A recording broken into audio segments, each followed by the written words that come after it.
Well, hello there, welcome back to another video. This is 12 essential tips and tricks you didn't know. If you're new here, please subscribe. I've got a load of great Guardians of the Galaxy content coming up that you don't want to miss out on. Let's get right into it. Number 12, Scan Mode. So Peter Quill's visor has a scan mode that you can switch on and off with R3. So while you're playing, I would switch regularly between ordinary vision and scan mode. The scan mode reveals really interesting lore about the game and about the MCU, like this Chitauri tech for example. So these are shown with a blue glow. The visor can also reveal collectibles and resources, which are shown with a yellow glow, or anything that you can interact with. It can be hard to see what's going on with the visor, so I like to turn it on when I enter a new area. Then once I've scoured it, have a look around. If you spot anything that's out of reach for example, it's a good indicator to you that there's going to be a secret area nearby. The visor can also be upgraded and you can scan enemies, which is super handy as it shows one of their weaknesses. Number 11, Sensitivity and Aim. So I found that it can be quite hard to manually track enemies in the game. A lot of shots I miss, leading to low damage from Quill's guns.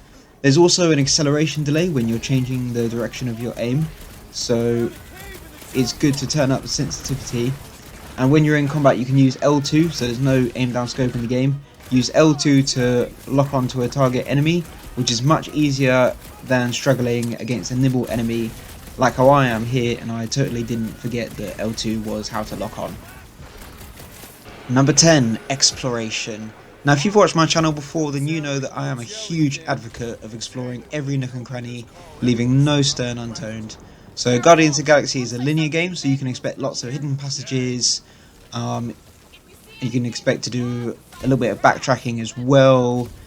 Certain paths will be at an acute angle and away from the direction that you want to go, so every new area you want to explore every wall, leave nothing unchecked.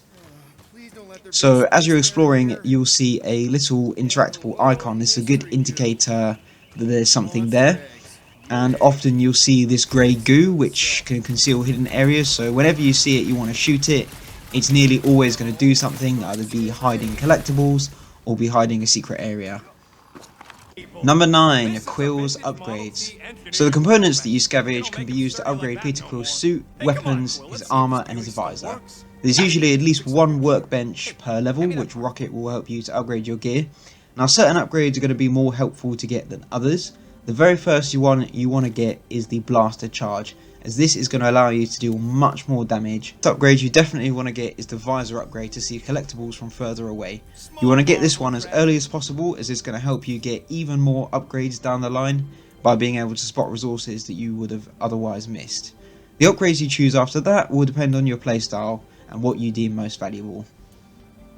Number 8, the Guardians upgrades.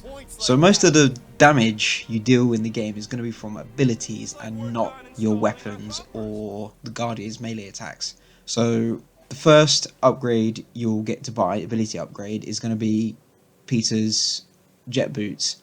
After that you want to prioritize moves with stagger, as they generate more momentum and they help you have more crowd control. So we'll come on to momentum later. The kind of upgrades you want to go for are Quill's Eye of the Hurricane, Rocket's Glowing Pain Grenade, Groot's Mammoth Grab, Drax's Pound and Pummel, and Gamora's Stagger Wave. They are all solid picks. Number 7, Guardians combat tips. So when you go into combat against a large or small horde of enemies, I would highly recommend starting off by using Quill's jet boots to hover above the action. This is going to help you avoid damage, stay super mobile, and not get hit, all whilst dealing damage. Where appropriate, use the Guardians with targeted attacks. For example, some enemies have a stagger bar and you can't deal damage until you fill it up, so you will command Drax to use his ability which deals stagger. Then you could combo it with Gamora to do single target massive damage, or if there's any enemy heavy hitters like this big nasty thing, you'll want to use Gamora to take it out quickly. You can use Groot to lock down annoying enemies or a single target. Use Rocket's bomb ability to deal AoE damage to a group of enemies that are close together. And also the indicator on the bottom right of the screen shows the cooldown, so keep an eye on that and keep spamming the abilities as much as you can during a firefight. And as well, it's going to help you build momentum. Number 6, combat tactics. So Quill's pretty versatile in combat. His dual elemental blasters deal pretty good damage, he's very mobile, and many of his moves can be combined. As I said before, hold L2 to lock onto an enemy. It's really good idea to focus on one enemy at a time. In a big firefight, don't switch up between enemies if you can help it, because for every enemy you kill, there's one less enemy attacking you. So if you switch enemies and you're dealing the same damage, but there's more enemies at one time, which means there's more damage to you. So it's a better tactic to kill them one by one and do it like that. Focus on one, use the abilities on one, attack one. And it goes without saying to attack the deadliest or the biggest damage dealer first, and then go for the smaller, less annoying enemies.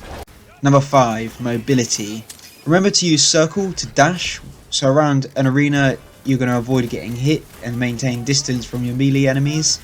Depending on the type of enemy, you can sneak in the odd melee attack yourself with square for extra damage. This can be particularly useful if you missed a reset window on your blaster, so you can still deal some damage rather than just standing around like a lemon. So speaking of the reset window, you always want to aim for the lower half of the bar as the cursor moves over the green section, and I found that I miss the reset far more when I try and press it at the top of the green section as opposed to the bottom. Number 4, special moves. Another thing the game doesn't tell you, when you order a Guardian to use a special move, if you're close enough, or you can move over to an enemy, and there'll be a prompt to press circle and triangle at the same time to initiate a deadly combo with that Guardian. And that is really good at one-shotting enemies or finishing off larger heavy hitters. Number 3, the Element Blaster. During the course of the game you'll unlock Peter's Element Blaster. It's got 4 different elements. You'll be using it in puzzle solving as well as combat. Each element has its own effect. For example, ice will freeze enemies in place. However, some enemies will be more vulnerable to a certain type of damage, and this is indicated by the square that their health bar comes out of. Number 2, momentum.